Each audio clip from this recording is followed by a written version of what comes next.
பத்திரிகை நண்பர்களுக்கு எங்களுடைய வணக்கத்தை தெரிவித்துக் கொள்கின்றோம். என்னோடு இந்த பத்திரிகையாளர் சந்திப்பில் நம்முடைய பாரதிய ஜனதா கட்சியினுடைய தலைவர்கள், கூட்டணி கட்சியினுடைய தலைவர்கள் இருக்கிறாங்க.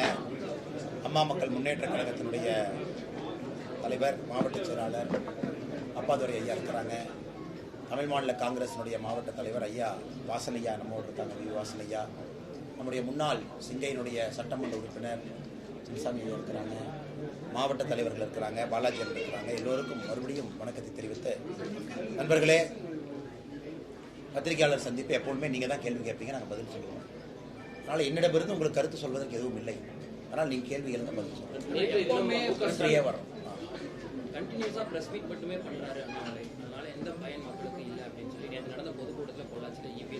இந்த பிரஸ் மீட்டு நான் கூப்பிட்டேனா? நான் யாராச்சும் பிரஸுக்கு ஃபோன் பண்ணி இது வரைக்கும் தமிழ்நாட்டில் கோயம்புத்தூர், சென்னை, தமிழ்நாடு முழுவதுமே ஒரு பிரஸுக்கு ஃபோன் பண்ணி அண்ணா நான் பிரஸ் மீட் பண்ணுறேன் வாங்குன்னு யாராச்சும் நான் கூப்பிட்டுக்கலாம்? பத்திரிகையாளர்கள் யாருகிட்ட போனால் கருத்து கிடைக்கும்னு பத்திரிகை நண்பர்கள் வர்றீங்க. இபிஎஸ் அண்ணங்கிட்ட போனால் கருத்து கிடைக்கும்னா இபிஎஸ்ட போவீங்க. அண்ணாமலை அண்ணங்கிட்ட போனால் கருத்து கிடைக்கும்னா எங்கிட்ட வருவீங்க.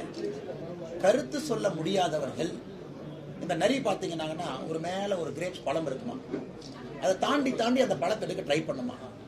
அந்த பழம் கிடைக்காத பிறகு நரி சொல்லுமா இந்த பழம் புளிக்கிறது. அதனால் அண்ணன் இபிஎஸ் அவர்கள் இன்னைக்கு அந்த பழம் புளிக்கிறதுங்கிறார்.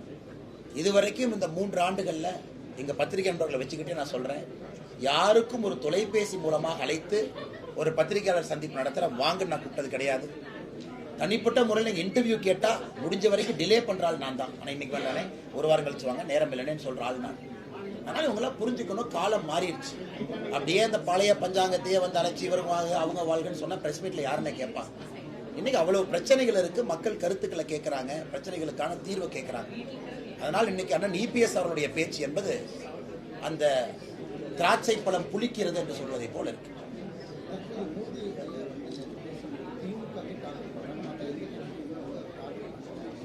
அண்ணா இதை நான் 2 வருஷமா அண்ணனுக்கு தெரியும், மூத்த பத்திரிகையாளர் நீங்க. 2 வருஷமா நான் சொல்றதானே மோடி ஐயா சொல்றாங்க. ஆட்சியில திமுக இருக்கு, மேல ஆட்சியில நாங்க இருக்கோம். இன்னைக்கு மக்கள் மன்றத்தில் மக்கள் எப்படி ஓட்டு போடுறாங்க?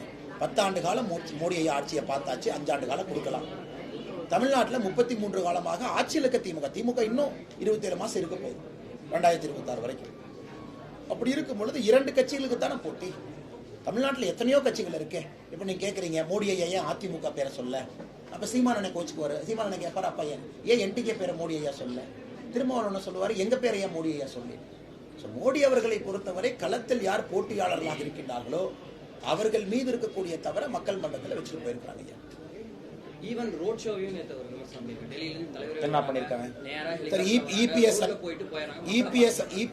ரோட் ஷோ போக சொல்லுங்கண்ணா, எவ்வளவு பேர் வர்றாங்கன்னு பார்ப்போம். இன்னைக்கு தமிழ்நாட்டில் இருக்கக்கூடிய தலைவர்களுக்கு என்னன்னா, அவர்கள் வீதியில வந்தா யாரும் பார்ப்பதற்கு மக்கள் தயாராக இல்லை. அசம்பிள்டா ஒரு இடத்துல உட்கார வச்சு வண்டியில் ஏற்றி கொண்டு போய் இறக்கி அவங்கள பட்டி மாதிரி அடைச்சு ஒரு 500 பேருக்கு ஒரு சூப்பர்வைசரை போட்டு இப்படித்தான் அரசியல் கட்சி கூட்டம் நடக்குது தமிழ்நாட்டில். அனைத்து இந்திய அண்ணா திராவிட முன்னேற்ற கழகத்தினுடைய கூட்டத்தையும் சேர்த்து தான் சொல்றேன். கூட்டத்துக்கு போய் பாருங்க, 500 பேருக்கு ஒரு பட்டி இருக்கும். அங்க ஒரு போனா தான் 250, பாதியில் எந்திரிக்கூடாது. இன்னைக்கு அந்த தலைவர்கள்லாம் வீதிக்கு வந்து மக்களை பார்க்க சொல்லுங்க, எத்தனை பேர் வர்றாங்கன்னு பாருங்க. இன்னைக்கு வீதிக்கு வந்து பொதுமக்கள், சாமானிய மனிதர்கள் தங்கள் நேரத்தை கொடுத்து மோடி அவங்கள பார்க்க வர்றாங்க. இதே ரோட் ஷோ உங்க பண்ண வேண்டியதானே? பண்ண மக்கள் வரமாட்டாங்கன்னு உங்களுக்கு தெரியும். அதனால் ஒரே இடத்துல ஆளுகள் அசம்பிள் பண்ணி அப்படியே பட்டி மாதிரி அடைச்சி வச்சு அவங்க பேசுற அதே அரைச்சமாவை காலையிலேருந்து நைட்டு வரைக்கும் எழுத்து மாறாம அந்த பேப்பரை பார்த்து படிப்பாங்க. அதை காலையிலிருந்து நைட்டு வரைக்கும் மக்கள் கேட்கணும். எங்களுக்கு அப்படி இல்லைன்னா, ஒரு பிரதம மந்திரி ரோட்டில் வர்றாங்க, பிரதம மந்திரி மக்களுக்கு 6 அடி தூரத்தில் இருக்காங்க, ஒரு பிரதம மந்திரி மக்கள்கிட்ட கை கொடுக்குறாங்க, ஒரு பிரதம மந்திரி மக்களை பார்க்குறாங்க, மக்கள் பிரதம மந்திரியை பார்க்க வர்றாங்க. இதுதானே ஜனநாயகம். ஒரு மேடையில் ஒரு தலைவர் நின்றுட்டு 6 அடிக்கு ஒரு ஸ்டேஜை போட்டுட்டு அதன் பிறகு கட்சிக்காரங்கெல்லாம் பட்டி மாதிரி அடைச்சு உட்கார வச்சுட்டு அது ஜனநாயகமா? ஆனால் இவர்கள் பேசுவதெல்லாம் அவங்களுக்கு கூட்டம் வரல, கூட்டத்தை கஷ்டப்பட்டு பிடிச்சி அடைச்சு வைக்கிறாங்க. அதனால் தமிழகத்தை பொறுத்தவரை அது ரோட் ஷோ என்கின்ற வார்த்தை அது கிடையாது. மக்கள் தரிசன யாத்திரை. மக்களை தரிசிப்பதற்காக எங்களுடைய தலைவர்கள் வீதியில வந்து மக்களை சந்தித்து விட்டு செல்கின்றார்கள். இது எப்படி தவறாகும்? பாஜக இருப்பவர்கள் சமூக விரோதிகள், பாஜக யாருமே இருக்க மாட்டாங்கன்னு சொல்லி யாருன்னு? டிஆர்பி ராஜாவோட அப்பாவே ஒரு சமூக விரோதி, சாராய் விற்கிறவர். சாராய் விற்கிறவங்க சமூக விரோதி தானே. ஒரு சமூக விரோதியினுடைய பையனாக இருந்து கொண்டு டிஆர்பி ராஜா பேசுறாரு. இதான் வந்து நகைச்சுவையினுடைய உச்சபட்சம். ஆனா சமூக விரோதினா தயவு செஞ்சு நீங்க எஃப்ஐஆர் இருக்கிறவங்களை மட்டும் சமூக விரோதி நினைச்சுக்காதீங்க. சில பேர் பார்த்தீங்கன்னா வெள்ளையும் சொல்லையுமா போத்துட்டு சாராய் வித்துட்டு இருக்காங்க, அவங்களும் சமூக விரோதி தானே. எத்தனை பேர்த்த குடிக்க வச்சு எத்தனை பெண்களுடைய தாலியை அறுத்து கொண்டிருக்கின்றார்கள். அதனால ஒரு சமூக விரோதியினுடைய பையனா இன்னைக்கு டிஆர்பி ராஜா சமூக விரோதிகளை பத்தி பேசுறது பெரிய காமெடியா இருக்கு. ஒருவேளை டிஆர்பி ராஜா எங்க அப்பா சாராய விற்கலின்னு சொல்லட்டும். நான் சொல்றேன் எந்த டிஸ்டிலரியில எப்படி விற்கிறாங்க. இதே டிஆர்பி ராஜாவுடைய அப்பா தஞ்சாவூர்ல திராவிட முன்னேற்ற கழகத்தினுடைய ஆட்சியில புதிதாக ஒரு சாராய ஆலை திறப்பதற்காக அங்க போய் மக்கள் கருத்து கூட்டம் கேட்டு விவசாய பெருமக்கள் வந்து தடியடி நடத்து மண்டை உடைந்து இன்னைக்கு அந்த ஊர்ல கருப்பு நாளாக அது கொண்டாடுறாங்க. வரவே கூடாது. எதற்காக 2014 தஞ்சாவூர்ல டிஆர் பாலு தோத்தாங்க? சாராய ஆலை திறந்ததுக்கு தான். எதுக்காக போய் ஸ்ரீபெரும்புதூர்ல தஞ்சம் அடைஞ்சிருக்காரு? அவரை பத்தி யாருக்குமே தெரியக்கூடாது. ஸ்ரீபெரும்புதூர் புதிய ஊரு, இங்க வந்து நிம்மதியா இருந்துக்கலாம். அதனால இவர்கள் சமூக விரோதத்தை பத்தி இவங்க பேசுறாங்க. சாராய நடத்தி தினமும் லட்சக்கணக்கான கேஸ டாஸ்மாக்ல கொடுத்து நூற்றுக்கணக்கான நண்பர்களை கொன்று அவருடைய வீட்டுல பெண்களுடைய தாலியை அறுத்து கொண்டு கேட்டா இண்டஸ்ட்ரீஸ் மினிஸ்டர் வெக்க கேடா இல்லையாங்கன்னு. இண்டஸ்ட்ரீஸ் மினிஸ்டருடைய தந்தை டாஸ்மாக் சாராயால, தந்தையினுடைய சரக்கு டாஸ்மாக் போது அதை கண்காணிக்கிறது இண்டஸ்ட்ரீஸ் மினிஸ்டர். என்ன கொடுமை! இந்த ஜனநாயகத்தில் அவங்க எல்லாம் பேசுவாங்களாமா? நாம அதை கேட்கணும்னு வேற நினைக்கிறேன். மோடி கேரண்டி சொல்ல முடியுமா அப்படின்னு சொல்லி ஒரு 23 பட்டியலிட்டு இருக்காரு முதலமைச்சர் ஸ்டாலின். அது சொல்லுங்க, ஒன்னொரு நான் பதில் சொல்றேன். அதாவது 23 பட்டியல் விட்டுருக்காரு முதலமைச்சர் ஸ்டாலின். அதாவது தமிழை வழக்காடு மொழியாக நீதிமன்றத்தில் கொண்டு வர முடியுமா, அதற்கு மோடி கேரண்டி தருவாரா? சிறுபான்மை மக்களை 2ஆம் தரமாக நடத்த மாட்டோம்னு சொல்லி மோடி கேரண்டி தருவாரா அப்படின்னு ஒரு பட்டியல். மோடி என்ன கேரண்டி கொடுப்பாருன்னா 2024க்கு பிறகு கோபாலபுரத்தினுடைய ஊழல் குடும்பம் எல்லாம் உள்ளே இருக்கும்னு கேரண்டி கொடுப்பார். அதை எங்களால கேரண்டி கொடுக்க முடியும். மோடி என்ன கேரண்டி கொடுப்பாருன்னா தமிழ்நாட்டில் இருக்கக்கூடிய 8 கோடி மக்களும் திராவிட முன்னேற்ற கழகம் என்கின்ற தீய சக்தியிலிருந்து காப்பாற்றப்படுவார்கள். மோடி கேரண்டி கொடுப்பாங்க. மோடி என்ன கேரண்டி கொடுப்பாங்கன்னா தமிழ்நாட்டை டாஸ்மார்க்கு டிஆர் பாலுனுடைய சாராய ஆலையிலிருந்து காப்பாற்றுவோம் என்று கேரண்டி கொடுப்பாங்க. மோடி என்ன கேரண்டி கொடுப்பாங்கன்னா ஒண்ணுமே இல்லை. இன்னைக்கு பாருங்க, திராவிட முன்னேற்ற கழகத்தினுடைய சோசியல் மீடியா ஆடு, திராவிட முன்னேற்ற கழகம் சோசியல் மீடியால ஆடு மட்டுமே, சோசியல் மீடியா அட்வர்டைஸ்மெண்ட் இதை திறந்தீங்கன்னா ஸ்டாலின் தான் வர்றாரு, இந்தியாவை காப்பாற்றலாம்னு வருது இல்லைன்னு. அதுக்கு வந்து 7,99,93,750 ரூபாய் செலவு பண்ணியிருக்காங்க. எந்த கம்பெனியில செலவு பண்ணியிருக்காங்க பார்த்தீங்கன்னா populous empowerment network private limited. இந்த கம்பெனி ஓனர் யாருன்னு பார்த்தா சபரீஷன், 99% ஷேர். இந்த மாதிரி குரோனி கேபிட்டல்ஸ்ல இருந்து தமிழ்நாட்டை காப்பாற்றுவாங்க. மருமக மகன் நடத்தக்கூடிய கம்பெனியே திரும்ப திரும்ப கொள்ளையடிக்கிற பணத்தை இதே மாதிரி கொண்டு வந்து பண்றது மோடி கேரண்டி கொடுப்பாரு. மோடி வேற என்ன கேரண்டி கொடுப்பாருன்னா தமிழ்நாட்டில் பிரிவினை பேசக்கூடிய சக்திகளை அடக்குவாருங்கிற கேரண்டி கொடுப்பாரு. மோடி என்ன கேரண்டி கொடுப்பாருங்கன்னா தமிழ்நாட்டில் குடும்ப ஆட்சியை ஒழிப்பேன்னு கேரண்டி கொடுப்பாரு. மோடி என்ன கேரண்டி கொடுப்பா சொல்லிட்டே போலாமான்னு, வேண்டாம் ஒரு நேரம் இருக்கு, எனக்கு நேரம் இல்லை. அதனால மோடி இதுக்கெல்லாம் கேரண்டி கொடுப்பார். அதனால ஸ்டாலின் அவர்கள் கனவுல வாழ்ந்துகிட்டு அவருடைய கனவுக்கெல்லாம் கேரண்டி கொடுக்க முடியாது. ஸ்டாலின் அவர்கள் தமிழ்நாட்டில் பட்டியலின சகோதர சகோதரிகளை 2ஆம் தர குடிமக்களை நடத்தலையா? தமிழ்நாட்டில் எதற்கு இத்தனை பட்டியலின சகோதர சகோதரிகள்? ஒரு தேசிய கொடியை கூட அவங்களால ஏற்ற முடியல. வேங்க வேலை நடந்து எத்தனை நாளாச்சு, அக்யூஸ்ட் ஏன் பிடிக்கல? தமிழ்நாட்டில் எத்தனை இடத்துல இரட்டை டம்ளர் முறை இருக்கு. இதுக்கு ஸ்டாலின் கேரண்டி கொடுப்பாரா? கொடுக்க மாட்டார். ஏன்னா கேரண்டி கொடுத்தாலும் உப்பு சப்பு இல்லாத கேரண்டின்னு மக்களுக்கு தெரியும். ஆனால் மக்களை பொறுத்தவரை மிக தெளிவாக இருக்கின்றார்கள். இந்த தேர்தலில் குடும்ப ஆட்சி, ஊழல் ஆட்சி அனைத்தையும் ஒழித்து கட்ட வேண்டும் என்பதில் முடிவாக்கலாம்.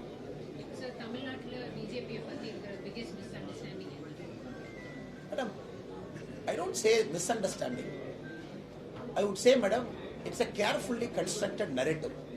ஒரு பிம்பத்தை அப்படியே கஷ்டப்பட்டு 60 வருஷமா உருவாக்கியிருக்காங்க. பிஜேபி உள்ள வந்துடும், பிஜேபி உள்ள வந்துட்டா இது காணாம போயிடும், பிஜேபி வந்து மேல்தட்டு மக்கள் கட்சி, பிஜேபி வந்து நார்த் இந்தியன் கட்சி, பிஜேபி வந்து இந்த கட்சி அந்த கட்சி. இது வந்து ஒரு கன்ஸ்ட்ரக்டட் பிம்பம். உதாரணத்துக்கு பார்த்தீங்கன்னா உதயநிதி ஸ்டாலின் என்ன பண்ணாரு? மாமன்னன். இந்த பொள்ளாச்சி எடுத்தாரு மாமன்னன். இந்த மாமன்னன் ஒரு படம் எடுப்பார். 2 ஊர் இருக்கும், வடக்கு தெற்குன்னு 2 ஊர் இருக்கும். கெட்டவங்கெல்லாம் நார்த் ஊர்ல இருப்பாங்க, நல்லவங்க எல்லாம் சவுத் ஊர்ல இருப்பாங்க. நார்த் ஊருக்கும் சவுத் ஊருக்கும் சண்டை வரும். இந்த மாதிரி தான் இது. எந்த அரைச்சமாவை மிஷின்ல போட்டு ஓட்டு. அப்புறம் கெட்டவங்க பார்த்தீங்கன்னா ஜீன்னு பேசுவாங்க. ஓ ஜியா, அப்ப ஜி பேசினா கெட்டவங்க. அதாவது ஜீன்னு ஒரு வார்த்தை. அப்ப அந்த மாமன்னன் படத்தை போய் பாருங்க. ஜி நான் பார்க்கலன்னு அதை ஒரு வார்த்தை. அது ஒரு பிம்பத்தை அப்படியே உருவாக்கி ஒரு டைரக்டரை வச்சுக்கிட்டு அப்புறம் வெள்ளத்துக்கு போகும்போது அந்த டைரக்டரை கூட்டு போய் ஷூட்டிங் நடக்குது. This is the problem madam. It's a carefully constructed narrative. இது சுக்குநூறாக உடைந்து கொண்டிருக்கிறது. 2024 தேர்தலுக்கு பிறகு இந்த நரேட்டிவ் தமிழகத்தில் இருக்காது. ஆனால் சினிமா மூலமா இந்த மாதிரி சமூக நீதி காக்கப்படக்கூடிய முன்னெடுப்புகள் எடுக்கப்படுங்கிற ஒரு பரவலான கருத்து கலைத்துறையில் இருக்குது. ஏன்னா சினிமாவில் போய் நீங்கள் அப்படியே ஒரு ஃபோட்டோ எடுத்துட்டு அப்படியே ஒரு படம் எடுத்துட்டா அப்படியே ஒரு நடிகர் வந்து அப்படியே நடிப்பார். அதுக்கப்புறம் அந்த நடிகர் பாம்பேயில் போய் உட்காந்துக்குவார். கேட்டால் அவங்க குழந்தைங்களே பாம்பேயில் படிப்பாங்க. அந்த நடிகர் சொல்லுவார், ஓ நான் சமூக நீதிக்காக படம் எடுத்துட்டேன், தமிழ்நாட்டில் இப்படி இருக்குன்னு. இப்போ இந்த சமூக நீதி படம் எடுக்கிற நடிகர் டைரக்டர்லாம் சும்மா எடுக்கிறாங்களா, ஓசியில் எடுக்கிறாங்களான்னா? அவங்க படம் எடுத்துட்டு அப்படியே ஃப்ரீயாக வந்து தியேட்டரில் போட்டுருவாங்க. நம்ம ஃப்ரீயாக போய் பார்த்துட்டு வந்து ஓ சமூக நீதி இருக்குன்னு. பணம் அதுக்கு மார்க்கெட்டிங் பட்ஜெட்டு, அட்வர்டைஸ்மெண்ட் பட்ஜெட்டு, டைரக்டருக்கு பட்ஜெட்டு, ஆக்டருக்கு பட்ஜெட்டு. அதனால் இவங்களாம் என்ன சமூக நீதியாக கேட்குது? சினிமா மேலே எந்த கோவம் இல்லைங்கண்ணா. ஆனால் சினிமா மாமன்னன்றை போன்ற ஒரு ப்ரொபகண்டா மூவியாக நீங்கள் பயன்படுத்தினீங்கன்னா அதை கேட்க வேண்டிய நேரம் இது. பார்த்தீங்கன்னா தேர்தலுக்கு சம்பந்தம் இல்லை, மேடம் கேட்குற கேள்விக்கு என்ன சொல்கிறாங்கன்னா, it's a carefully constructed narrative. அதை உடைக்கணும். அது உடைந்து கொண்டு இருக்கிறது. கொஞ்சம் சத்தமாக சொல்லுங்க sir. What gives you the confidence that you will do well this time? Sir, I am in the ground. I am not like Udayamani Stalin and Stalin. Board a flight, charter flight, land in Coimbatore airport, board a AC car, lift swing, come on, show hand. ஒரு என்ன அநியாயம் பாருங்க. உதயநிதி ஸ்டாலின் பேர் வைக்கிறார் sir. Udhayanidhi Stalin ஒரு பேர் வைக்கிறார். அதனாலதான் ரோட் ஷோல பிரதமர் கீழே இருக்கார். அதனாலதான் ஆமா, டெல்லியில இருந்து பிரதமர் நடந்து வரலாமா? நடந்து வர முடியாது. ஆனா இங்க நாங்க தரையில தான் இருக்கோம். இங்க பிரதமர் இங்க தானே இருக்காரு. இங்க பிரதமர் தரையில தானே இருக்காரு. பிரதமர் நாங்கள் கவர் பண்ணி புல்லட் ப்ரூஃப் ஜாக்கெட் எல்லாம் வச்சு அப்படியே சுத்தி வளைச்சு எந்த மக்களும் பார்க்கக்கூடாதுன்னு பிரதமர் தலையை மட்டும் வெளியிட்டு காட்டிட்டு வரோமா? பிரதமர் முழுசா தானே இருக்காங்க. அவ்வளோ ரிஸ்க் எடுத்து தானே கூட்டிட்டு வர்றோம். இன்னைக்கு உலகத்தில் செக்யூரிட்டி ரிஸ்க் இருக்கக்கூடிய ஹையஸ்ட் பர்சன் மோடிஜி. அவர் ரிஸ்க் எடுத்து கீழே வர்றாரு. To answer A question sir, இந்த மாதிரி அப்படியே காரில் வருவாங்க. நேற்று ஒரு குழந்தைக்கு பேர் வைக்க உதயநிதி ஸ்டாலின் கேட்குறாங்க. என்ன பேர் வச்சிருக்காரு தெரியுமா சார்? என்ன பேர் வச்சாரு தெரியுமா? ரோலெக்ஸ்னு பேர் வச்சிருக்காரு. ரோலெக்ஸ் வாட்ச் இல்லைங்க. இவங்க தான் ஒரு படம் எடுத்தாரு. நம்ம கமலஹாசன் சார். என்ன படங்க அது? அந்த ட்ரக் கிங் பின் பேர் என்னங்க? விக்ரம் படம். அதில் ட்ரக் விக்ரம் பேர் என்னங்க? ரோலெக்ஸ். மனசு பேர் வச்சாலும் ரோலெக்ஸ் தானா? அதனால பாருங்க, இப்படித்தான் வந்து அப்படியே சுத்திட்டு அதுக்கப்புறம் அரசியல் மாற்றம் பேசுறாங்க. Sir, we have to understand, இன்னைக்கு one dynast is campaigning for other dynast. யாரு? If you look at Chennai, all 3 constituencies dynast. Duraimurugan ji son dynast. Again, if you look at Ponmudi ji son dynast. இவங்கெல்லாம் MP election contest பண்றாங்க. இந்த டைனாஸ்டுக்கெல்லாம், அதாவது இந்த வாரிசுகளுக்கெல்லாம் யார் பிரச்சாரம் பண்ண வர்றாங்கன்னா, ஸ்டாலின் ஐயாவுடைய வாரிசு உதயநிதி ஸ்டாலின். அதான் சார் நீங்க நடக்கிற காமெடி. அப்படியே கார்ல வந்து இந்த வாரிசு பிரச்சாரம் பண்ணுவாங்களாமா. சாமானிய மனிதர்கள் அப்படியே ஓட்டு போட்டுருவாங்களாமா. அவங்க ஜெயிச்சிருவாங்களாமா. So the confidence that I am getting and we are getting sir, we are in the ground. We know the pulse. மக்கள் எப்படி யோசிக்கிறாங்க. என்னதான் அவங்க 7 கோடி ரூபாய்க்கு சோசியல் மீடியாவில் ஆடை போட்டு பம்பாடு பண்ணாலும் கூட, என்னதான் பேப்பரில் ஆடா கொடுத்தாலும் கூட, எங்க திரும்பினாலும் கூட ஸ்டாலின் வர்றாருன்னா மக்கள் ஓடிட்டு இருக்கிறாங்க. எங்கேயா ஓடுறாங்கன்னா ஸ்டாலின் வர்றாருன்னா அதான் இந்த பக்கம் ஓடிட்டு இருக்கிறாங்க. அதனால இவங்க என்னதான் தலைகீழாக நின்றாலும் கூட ஜூன் 4ஆம் தேதி தேசிய ஜனநாயக கூட்டணியுடைய வெற்றி வாய்ப்பை யாருனாலும் தடுக்க. 2024 தேர்தலுக்கு பின்பு நீலகிரியும் கொங்குயும் வந்து நாங்க நல்லா முன்னேற்றம் சொல்லி நேற்று மோடி உத்தரவாதம் கொடுத்திருந்தாரு. ஆனா பாத்தீங்கன்னா இந்த கொங்கு மண்டலத்துல அதிகமா வந்து அதிமுக தான் வந்து கடந்த தேர்தலையும் சரி இப்போ வந்து அவங்க அதிக சீட்டுகளை பெற்றிருக்காங்க. ஆனா வந்து அந்த கூட்டத்துல வந்து அதிமுக பத்தி எந்த குற்றச்சாட்டும் வைக்கல, எந்த ஊழல் குற்றச்சாட்டும் வைக்கல. இதே ஒரு முரண் இருக்கலாம். அப்புறம் எப்படி நீங்க வந்து நான் வைக்கிறேன்ல, எதுக்கு மோடிஜி பேசணும்? நான் வைக்கிறேன்ல. நேற்று நீங்களும் அந்த நேத்து சிஎம் பதில் சொன்னேன். அதான் எங்க மோடிஜி வந்து சிஎம் சொன்னதுக்கு எங்க மோடிஜி பேசணுமா? பதில் நான் சொன்னேன். நான் பேசுறேன்ல. நேற்று புதிய தலைமுறை இருக்கிறாங்க தெரியல, அவங்க கூட பேசினேன். அண்ணே, நீங்க ஒரு விஷயம் புரிஞ்சுக்கங்க.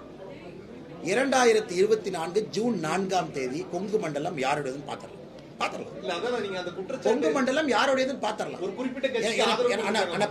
நான் கேட்கிறேன், நீங்க லைஃப்ல ஒரு ஊழல் குற்றச்சாட்டை பத்தி பிரேக் பண்ணிருக்கீங்களா? ஸ்டோரியா இதுவரைக்கும் ஒரு துரும்பு அடிச்சிருக்கீங்களா? கார்பரேஷன் நடந்த ஒரு ஊழல ஒரு பிரஸ் ஜேர்னலிஸ்ட் நீங்க இண்டிவிஜுவலா பண்ணிருக்கீங்களா? அது எவ்வளவு கஷ்டம் நான் சொல்றேன்.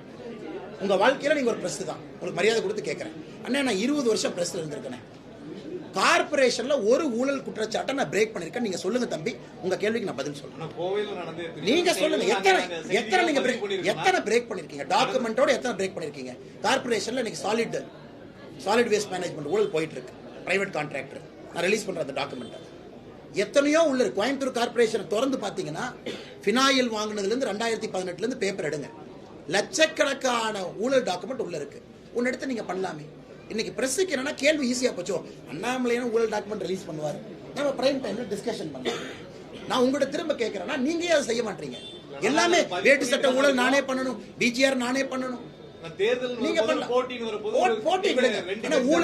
ஊழலுக்கும் தேர்தல் போட்டிக்கும் சம்பந்தம் இல்லை. ஊழலை வெளியிடுவது என்னுடைய உங்களுடைய ஜனநாயக கடமை, அது பிரஸினுடைய தார்மீக உரிமை. அதனால இந்த கேள்வி கேட்கிறேன். தமிழ்நாடு பிரஸ் பண்ணீங்கன்னா நெக்ஸ்ட் டே நான் சொல்றேன், உங்க மேல மரியாதையோட சொல்றேன், யாராவது தைரியமா போய் ஊழல் குற்றச்சாட்டை பிரேக் பண்ணீங்கன்னா நெக்ஸ்ட் டே டாடா ஸ்கேல் உங்க சேனல் இருக்காது, தமிழ்நாடு அரசு கேபிள் விஷன் உங்க சேனல் இருக்காது. சேலஞ்ச் பண்ணிட்டுமா? நான் சேலஞ்ச் பண்ணி சொல்றேன். உங்க எடிட்டர் வந்து என்கிட்ட சொல்லுங்க, ஆனா இல்லனே நாங்க தைரியமா தமிழ் 33 மாசம் ஆச்சு ஏதாச்சும் ஒரு சேனல் தமிழ்நாட்டில் ஒரு ஊழல் குற்றச்சாட்டை ஒரு திமுக அமைச்சர் மீது வச்சிருக்கீங்களா? இருக்காதுண்ணே. எனக்கு தெரியும் என்ன நடக்கும். உடனே டிஐபிஆர்லேருந்து ஃபோன் பண்ணுவாங்க, என்ன பாஸ் அவ்வளோ லொல்லாயிருச்சா உங்களுக்கு, முதல்வரை பத்தி போடுறீங்க. ஃபர்ஸ்ட் உங்களுக்கு வார்னிங் என்னன்னா, அந்த அரசு கேபிள் விஷன்ல கடைசியில் போய் உங்க சேனல் உட்காரும். இது வார்னிங் நம்பர் 1.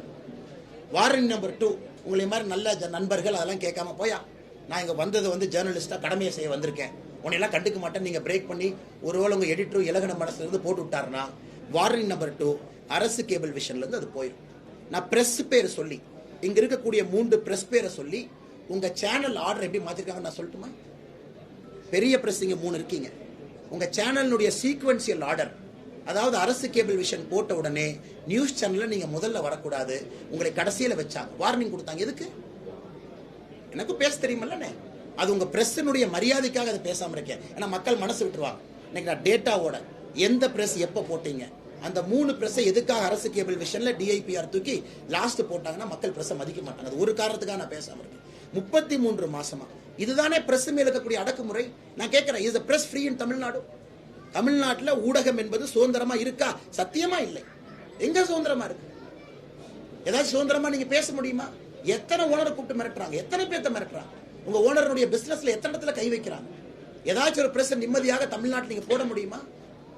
முதலமைச்சர் அப்படியே லைவ் வரும்போது அப்படியே லைவ் ஃபீட் காட்டணும். மோடிஜி வந்தாருன்னா 7 மினிட்ஸ் மேல ஏன் காட்டுற, ரிப்போர்ட் கொடுக்கணும். எத்தனை குடி அநியாயம் பண்ண. ஆனால் உங்க மேல நான் குற்றச்சாட்டு சொல்லணும்.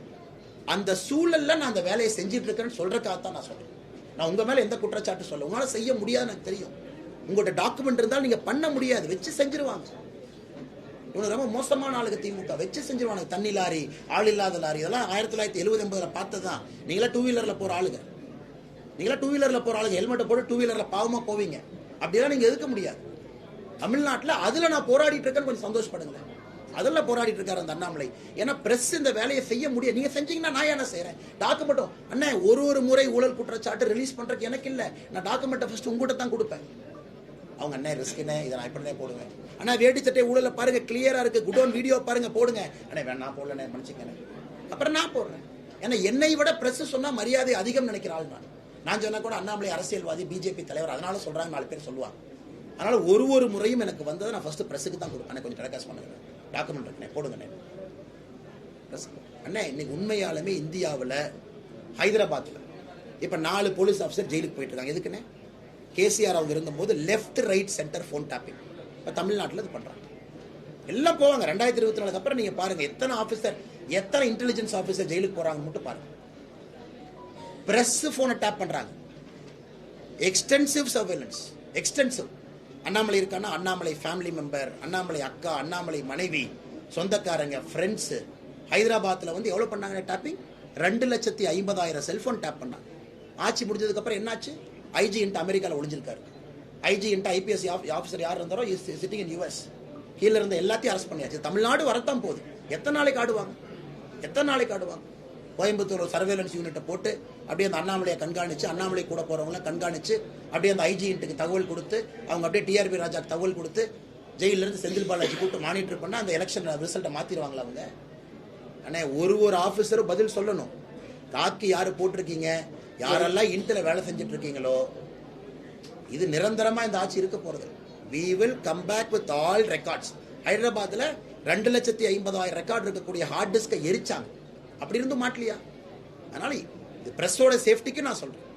உங்களையும் கண்காணிக்கிறாங்க, உங்களையும் வச்சு செய்யணும்னு வைக்கிறாங்க. ஏன்னா it's a draconian bloody draconian government. இவங்களுக்கு எதிராக யார் பேசினாலும் கூட ஒரு சைக்காலஜிக்கல் வார்ஃபேர் நடத்துறாங்க.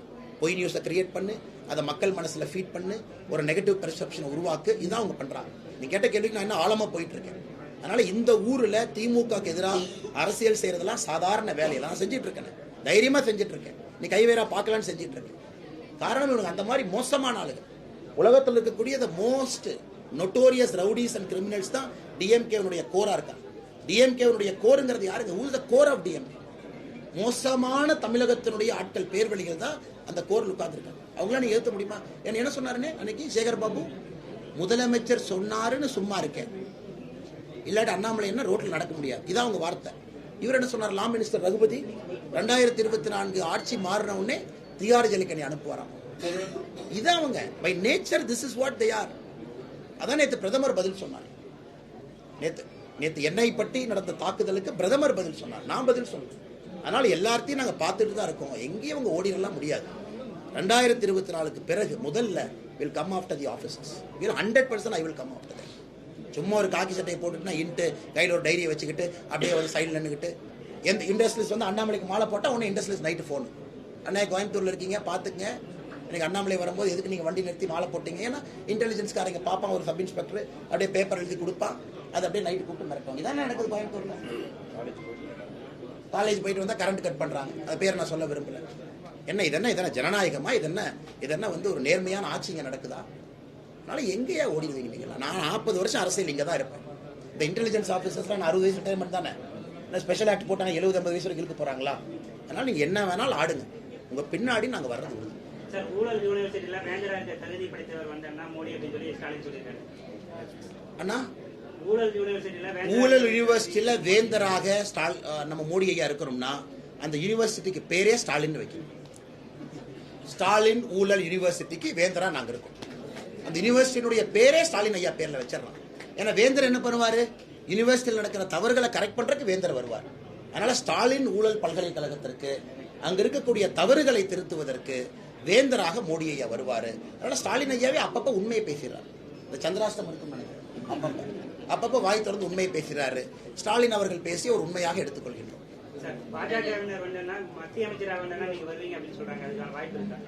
தமிழ்நாட்டில் இருக்கணும்னே 2026 உனக்கு கொட்டத்தில் அடக்கி ஓட உடனே அதுக்காகத்தான் வந்திருக்கேன். இதுக்காகலாம் வரலன்னு இதில் மாற்றி ஆகும். 2026 நீங்க மாத்தினீங்கன்னா நம்ம தலைமுறையை அழிச்சிடும். ரோலெக்ஸ்னு பேர் வைக்கிறான் பாருங்க, என்ன கொழுப்பு பாருங்க. ரோலெக்ஸ்னு பேர் வைக்கிறான். என்னன்னு முதல்வர் ஆசை அண்ணே, நீங்க ஒன்று புரிஞ்சுக்கணும். என்னுடைய நடை உடை பாவனை பார்க்குறீங்க. எங்கேயாச்சும் எனக்கு பவர் மேலே ஆசை இருக்கிற மாதிரி உங்களுக்கு தெரியுதா? பவர் மேலே ஆசை இருக்க யாராச்சும் இப்படி பேசுவாங்க? அப்படியே பேலன்ஸ் பண்ணி நைஸா மாண்புமிகு. எனக்கு தெரியும் நாளைக்கு என்ன நடக்கும்னு யாருக்கு தெரியாது. இந்த கட்சி மேலே அட்டாக் பண்ணா ஐயோ நாளைக்கு கூட்டணிக்கு வருவாங்க, இந்த கட்சி மேலே அட்டாக் பண்ணா இவன் கூட்டணிக்கு வருவான், இந்த தலைவர் நாளைக்கு செட்டிங் போட்டுக்கலாம் நாம ஜெயிக்கிறதுக்கு, இந்த தலைவர் இப்படி செட்டிங் போட்டுக்கலாம். நான் ஸ்ட்ரெயிட்டாக அடிக்கிறேன். அப்படி இருந்தால் நான் பவரில் உட்காருங்கிற ஆசை இருக்கிறோட பேசுவேன்னா எந்த எதிர்மறையும் எதிர்கொள்வதற்கு தயாராக யாரை விட்டு வைக்கலையானா? பாலிடிக்ஸ்ல எனக்கு நண்பர்கள் கிடையாதுங்க, நான் தெளிவா இருக்கேன். தப்பு யார் செஞ்சாலும் கால் அவுட் பண்ணணும். ஏன்னா பாலிடிக்ஸ்ல நண்பர்கள் அதிகமாக வச்சுட்டீங்கன்னா உண்மையை பேச முடியாது. பேலன்ஸ் பண்ணி அரசியல் பண்ணி நானும் போய் 10 வருஷம் கழிச்சு முட்டு சந்தில் நிற்கிறேன்.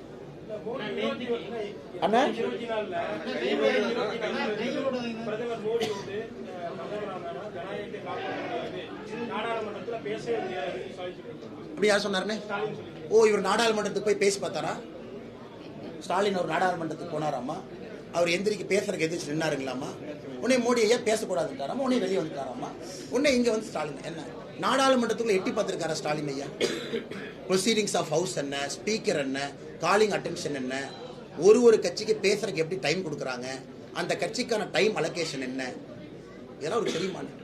சும்மா அப்படி அடிச்சுட வேண்டியது. நாடாளுமன்றத்தில் பேச முடியாது. இன்னைக்கு நாடாளுமன்றத்தில் எங்களை விட எதிர்கட்சிகள் தான் அதிகமாக போய் பேசுறாங்க. நாங்கள் உண்மை பேசுறது கம்முன்னு உட்காந்துருக்கோம். எல்லாம் எதிர்த்து பொய்யா பேசுறாங்க நாடாளுமன்றத்தில். இரண்டாவது, அண்ணா இன்னைக்கு காலையில 2 மணிக்கு வந்து வீட்டில் கைது பண்றது ஜனநாயகமா? கோயம்புத்தூர்ல ஒரு ஸ்கூல் மோடி ஐயா ரேலி நடக்குது. கோயம்புத்தூர் உதாரணமே கொடுக்குறாங்க. குழந்தைங்களுக்கு மத்தியானத்துக்கு மேல லீவ் விட சொல்றாங்க. குழந்தைங்களுக்கு லீவ் விட்டாச்சு. குழந்தைங்க எல்லாம் மோடி ஐயா வரும்போது ரோட்ல வந்து பாக்குறாங்க. என்ன செக்ஷன் போட்டிருக்காங்க தெரியுமானே? ஏன் செக்ஷன் பாத்தீங்களா? என்னென்ன சட்டம் இருக்கோ, குழந்தைகளை துன்புறுத்தினார்கள் ஒரு செக்ஷனை போடு, போக்சோ போடு, இருக்கிற எல்லா ஜூனியர் ஜஸ்டிஸ் ஆக்ட் போடு, எல்லாத்தையும் போடு. ஹைகோர்ட் என்ன சொல்லுச்சு? இதை விட கேவலமாக ஒரு எஃப்ஐஆரை உங்க வாழ்க்கையில போட்டிருக்க முடியாதான்னு ஹைகோர்ட் நீதிபதி சொல்லலையா? இது ஜனநாயகம். உங்களுக்கு ஸ்கூல்ல இருக்கக்கூடிய குழந்தை ரோட்ல வந்து அவர்களுடைய பிரதமரை அவங்க பாக்குறாங்க. காரணம் ஸ்கூல் லீவு, மத்தியானம் வீட்டுக்கு போக சொல்லிட்டாங்க எல்லாத்தையும். அதுக்கு அந்த ஸ்கூல் மீது அவங்க போட்டிருக்கக்கூடிய வழக்கு. இது ஜனநாயகத்தை பத்தி ஸ்டாலின் அவங்க நம்ம கிளாஸ் எடுக்கிறாங்க. அவங்க கூட்டணி யாரோட வச்சிருக்காரு? காங்கிரஸோட.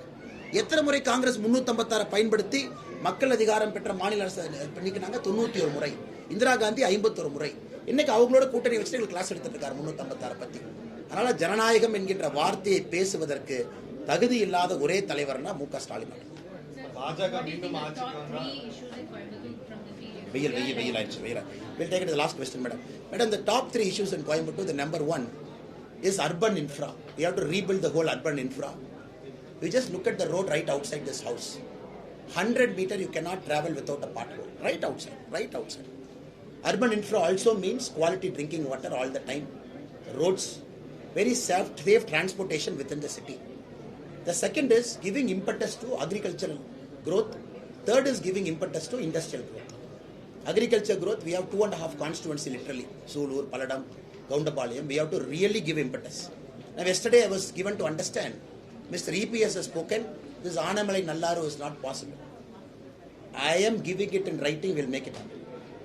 For him it is not possible. That is why ADMK did drama for the last 70 years. If anybody wants in writing from me, I'll give it in writing. I will put my heart and soul to make this project happen. So only if you bring Anamalai Nallaru 8.5 TMC of water, the agriculture revival will happen. Industrial revival, we're very clear. And Coimbatore will get state-of-the-art industrial facilities, be it for the foundry, a technical institute. We want to declare the Coimbatore city as an agriculture, automobile cluster zone, encourage automobile spare parts manufacturing, give impetus to yarn-based businesses, spinning mills, textiles, give impetus to a lot of small MSMEs. So this is the third part, industry focus, agriculture focus and urban infra focus. Simply to one word, we have to rebuild Coimbatore back. India alliance leaders are very not always they are insulting India. Whereas Rahul Gandhi third meeting தான் பண்றாரு. இன்னைக்கு பல்லோதிங்கிற ஒரு கிராமம். அங்க இப்போ I got a message from India TVT. அங்க 3000 பேர் கூட இல்ல. They are asking people to just pushing them. அவங்களுக்கு அந்த popularity கூட இல்ல. Third rally. Whereas our prime minister. Sir, today India alliance argument is whether இன்னைக்கு இந்திய அலையன்ஸ் உடைய ஆர்குமெண்ட் வந்துங்க, அவங்க ஆட்சிக்கு வர்றாங்கன்னு ஆர்குமெண்ட் இல்ல. பிஜேபி 400 வாங்காதுப்பா, பிஜேபி 400 வாங்க விட்டுறக்கூடாதுப்பா, என்டிஏ 400 வாங்க விட்டுறக்கூடாதுப்பா. 398னா கூட நம்ம மரியாதை தப்பிச்சிரும். அப்பா அவங்க 400 சொன்னாங்க, 398 தான் வாங்கியிருக்காங்க. இப்படிதானே பிரச்சாரமே பண்றாங்க. இந்திய அலையன்ஸ்ல ஏதாச்சும் ஒரு தலைவர் 2024 ஆட்சி அமைப்புன்னு பிரச்சாரம் பண்றாங்களா? என்டிஏ 400 வாங்கக்கூடாது. அப்ப அவங்களோட 350 வாங்கினா கூட நம்ம மரியாதை தப்பிச்சுக்குவோம். ஏன்னா ஒரு சீட் கம்மியா வாங்கியிருக்காங்க. ஆனால் இந்திய அலையன்ஸ் தேர்தல் பிரச்சாரத்திலே தன்னுடைய தோல்வியை ஒப்புக்கொண்டு பிரச்சாரம் செய்து கொண்டிருக்கிறார். சொல்லுங்க தலைவா, கடைசி கேள்வி பாருங்க. ஒரு அண்ணா விஜய் ஆண்டனி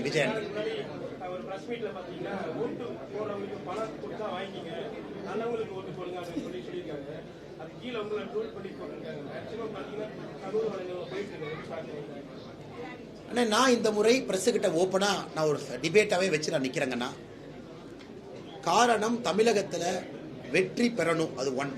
எப்படி வெற்றி பெறணும் 2வது, 3வது பண அரசியலை கோயம்புத்தூர்ல இருந்து ஒழிக்க முடியும் என்பது என்னுடைய தீர்க்கமான வாதம். கோயம்புத்தூர் மக்கள் முழு தமிழ்நாட்டுக்கும் வழிகாட்டுவார்கள். ஜூன் 4ஆம் தேதி பண அரசியல் என்கின்ற பேய் கோயம்புத்தூர்ல இருந்து ஓட்டப்படும்.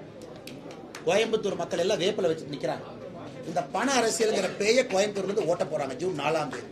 இந்த 1000 ரூபாய் தூக்கிட்டு வரவேன், மூக்குத்தி தூக்கிட்டு வரவேன், கம்மல் தூக்கிட்டு வரவேன், நம்ம கரூர்காரங்க நம்மளால செந்தில் பாலை தூக்கிட்டு வர இத்து போன டப்பா பாக்ஸ் எல்லாம் வரும், எல்லாம் குடோன்ல வாங்கி வச்சிருக்காங்க ஐயா. இது எல்லாத்தையும் கோயம்புத்தூர் மக்கள் பேயை ஓட்டுவது போல இந்த பண அரசியலை ஓட்டப் போகின்றார்கள். அதனால் யார் என்ன வேணாலும் சொல்லட்டுங்கன்னா, விஜய் ஆண்டனி அவர்கள் மீது பெரிய கௌரவம் இருக்கு எனக்கு. இது போன்ற முக்கியமானவர்கள் சமூக அக்கறையில பேசணும். அப்பதான் இளையவர்களுக்கு அந்த செய்தி போய் சேரும். கோயம்புத்தூர்ல நான் இதை செஞ்சு காட்டுறேன். நான் நிக்கிறேன், நீங்க என்னை கண்காணிங்க, நீங்க என்னை பாருங்க. நீங்க என்னை கண்காணிங்க, பிரஸ்ஸே புடிங்க. ஏன் சார்பா யாராச்சும் பணம் கொடுக்க போனாலும் தடுத்து நிறுத்துங்க, என் கவனத்துக்கு கொண்டு வாங்க. யாரும் கொடுக்க முடியாது. நீங்க வீட்டுல பிஜேபியா இருக்கீங்க, இல்லைன்னா நான் போய் பக்கத்து வீட்டுல கொடுக்கட்டுமா? கொடுக்காது. ஆனா இல்லைன்னா நான் இங்க போய் கொடுக்கட்டுமா? கொடுக்காது. இல்லைன்னா நான் எம்பாட்டுக்கு வாலண்டரியா பண்றான்னு இருக்கேன், கொடுக்காது. ஏன் சார்பாகவும் கொடுக்காதீங்க, நானும் கொடுக்க மாட்டேன். ஜூன் 4ஆம் தேதி கோயம்புத்தூர் மக்கள் வேப்பலையோடு இருக்காங்க. இந்த பண அரசியல் பேயை இங்கிருந்து ஓட்டி விட முடியும். அடுத்து தமிழ்நாட்டிலிருந்து துரத்திடும். 2026 நேர்மையான ஒரு அரசியல் நடக்கும். பாஜக ஆட்சிக்கு வந்தா இனிமேல் தேர்தலே இருக்கான்னு சொல்லி எதிர்க்கட்சிகளுக்கு ஒரு கருத்து வச்சிருக்காங்க. சரி, இப்ப பாஜக ஆட்சியில தான் இருக்கும். தேர்தல் நடக்குதா இல்லையா? 24 பிறகு. அப்ப 19 ஆட்சிக்கு வந்த தேர்தல் நடந்ததா இல்லையா? 14 ஆட்சிக்கு வந்த தேர்தல் நடந்ததா இல்லையா? 24 ஜெயிச்சதுக்கு அப்புறம் என்ன சொல்லுவாங்கன்னா 29க்கு பிறகு தேர்தல் நடக்காது. 29 ஜெயிச்சா 33க்கு பிறகு தேர்தல் நடக்காது. யாருன்னு சொன்னது? அந்த அறிவாளி நான் கேட்கணும். யாருன்னு அது? எதிர்க்கட்சிகள் ஓவராலா வைக்கிறாங்க. அண்ணே, 2024ங்கிறத வந்து ரொம்ப இன்சிஸ்ட் பண்ணி சொல்றாங்க. 2024க்கு அப்புறம் பிஜேபியோட ஆக்ஷன்ஸே எல்லாமே டோட்டலா மாறும் அப்படிங்கிற ஒரு விஷயம் இருக்கு. ஏங்கன்னா பேரை மாத்திடுவாங்க, ஒரே நாடு ஒரே தேர்தல் ஆக்கிடுவாங்க. ஆனா ஒரே நாடு ஒரே தேர்தல் ஆக்கத்தான் போறோம். ஆனா ஒரே நாடு ஒரே தேர்தல் ஆக்கத்தான் போறோம். எந்த டவுட் யாருக்கு வேண்டாங்கன்னா, ஒரே நாடு ஒரே தேர்தல் வரத்தான் போகிறது. ஏன்னா ராம்நாத் கோவிந்த் அவங்க ரிப்போர்ட் கொடுத்துட்டாங்க. அதனால யாருக்கும் சந்தேகம் வேண்டாம். ஏன்னா கலைஞர் கருணாநிதி அவரே விருப்பப்பட்டார். இந்த கலைஞர் ஐயா மேலே இருந்து மோடி ஐயா ஆசீர்வாதம் பண்ணுவார். 1970 கலைஞர் ஐயா விருப்பப்பட்டது ஒரே நாடு ஒரே தேர்தல் வேண்டும் என்று நாங்கள் செய்து காட்டுகின்றோம். என்ன தவறுங்கண்ணா? என்ன தவறுங்கண்ணா? நதிநீர் இணைக்கிறோம், என்ன தவறு? மக்களுடைய வாழ்வாதாரத்தை உயர்த்துறோம். அதனால இதே தான் 2014 என்ன சொன்னாங்க? மோடி வந்தாருன்னா இந்தியா கலவரக்காடா மாறும். 2019 என்ன சொன்னாங்க? மோடி வந்தாருன்னா இப்படி ஆயிரும். 2024 அவங்க சொல்ல சொல்ல நாங்கள் அதிகமாகி கொண்டு தானே இருக்கின்றோம். எங்களுடைய எம்பிக்கள் குறையிறாங்களான்னா கொஞ்சம் கடைசி கேள்வி.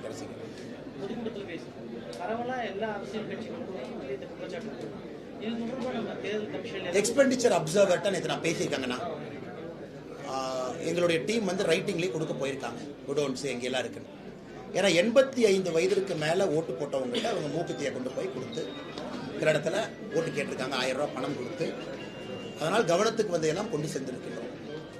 இன்னைக்கு நம்ம மிக முக்கியமானது 15ஆம் தேதியிலிருந்து. ஆனால் நான் ஏற்கனவே சொன்னது போலனா மக்களுக்கு அவங்க பணம் கொடுக்குறாங்க. மக்களுக்கு வர பணத்தை நான் ஏன் தடுக்கிறோம்? அதெல்லாம் வாங்கி வச்சுக்கிட்டேன். ஏன்னா இவன் ஆட்சி தான் பண்ணல, 1000 ரூபாய் கொடுத்தா வாங்கி வச்சுக்கிட்டேன். அதனால் என்னுடைய வேலையை வந்து நான் போலீஸ்காரன் இல்லை. இதை போய் பிடி, இவனை போய் பிடி, இந்த குடோனை போய் பிடி, சபரீஷனை போய் தூக்கிட்டு வாங்க, அதுக்காக வரல. நான் ஓட்டுக்கு பணம் கொடுக்க போவது கிடையாது. அது பாயிண்ட் நம்பர் 1. பாயிண்ட் நம்பர் 2, அதிகாரிகள் தங்களுடைய கடமையை செய்ய வேண்டும். இப்போ அதிகாரிகள் அண்ணாமலை மாதிரி இல்லைப்பா மக்கள்லாம் கஷ்டப்படுறாங்க, 1000 ரூபாய் வாங்கிட்டு போட்டு நம்மள சும்மா இருக்கலாம், அவங்க அப்படி பேசக்கூடாது. நீங்கள் வேலையை செய்யுங்கிறது தான் சொல்கிறோம். ஆனால் உங்கள் வேலையை எங்கள் கட்சிக்காரங்க போய் செய்ய மாட்டாங்க. கட்சிக்காரங்க நைட்டு போய் காவல் இருக்கிறது, வர்றவங்களை போய் தடுக்கிறது, வீட்டுக்கு வெளியே போய் டேரா போடுறது, அதை நாங்கள் பண்ண போகிறது கிடையாது. மக்களுக்கு பணம் கொடுக்கலாம், மக்கள் சந்தோஷமாக வாங்கிட்டோம். ஓட்டு நியாயமாக தர்மமாக போட்டோம். எங்கள் நிலைப்பாட்டில் தெளிவாக அண்ணா சார், நான் வந்து ஃபோனில் பேசியிருக்கேன் சார். பெட்டிஷன் எங்கள் டீம் கொடுப்பாங்க. அதுக்கு ஒரு லீகல் டீம் இருக்குது. They'll go and do. Thank you.